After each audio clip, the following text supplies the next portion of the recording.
প্রিয় দর্শক, গতকাল মায়ানমারে ভয়ঙ্করভাবে আছড়ে পড়েছে এক প্রবল ভূমিকম্প। ভূমিকম্পের জেরে মারা গিয়েছে হাজারের উপরে মানুষ, আহত হয়েছে অসংখ্য। বাড়ি ঘরদোর ধ্বংস হয়ে গিয়ে একেবারে স্তূপ আকারে ধারণ করেছে। আকাশ বাতাস ছড়িয়ে পড়ছে স্বজন হারানোর হাহাকার।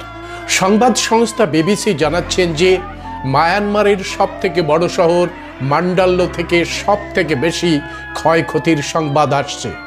7.7 কম্পন মাত্রার এই ভূমিকম্পে পাশের দেশ থাইল্যান্ডেও প্রবল ক্ষতি হয়েছে। বেড়েছে জলস্ফীতি, আকাশস্পর্শী ইমারতগুলি ধসে পড়েছে, প্রবল ক্ষতি হয়েছে, ভেঙে পড়েছে বহু বুদ্ধ বিহার এবং ধর্মস্থান।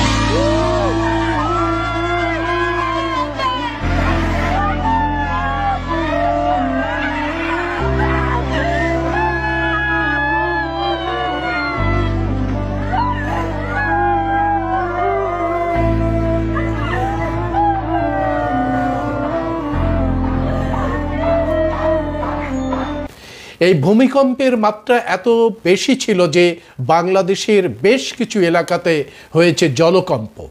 ইতিমধ্যেই ভূমিকম্প পীড়িত দেশগুলির পাশে দাঁড়িয়েছে ইউনাইটেড নেশন।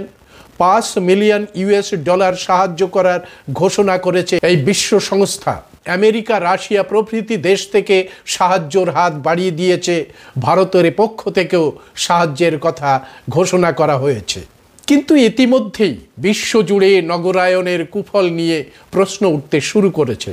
প্রশ্ন উঠেছে, পৃথিবীর ভারসাম্যের দিকে লক্ষ্য না রেখে এত উঁচু উঁচু ইমারতের বোঝা নিয়ে বারবার বিজ্ঞানীরা সচেতন করেছেন যে এই আকাশস্পর্শী ইমারতগুলির জন্যে ভূপৃষ্ঠের ভারসাম্য হারিয়ে ফেলছে, পরিণতিতে ভূমিকম্পের কারণ হয়ে দাঁড়াচ্ছে।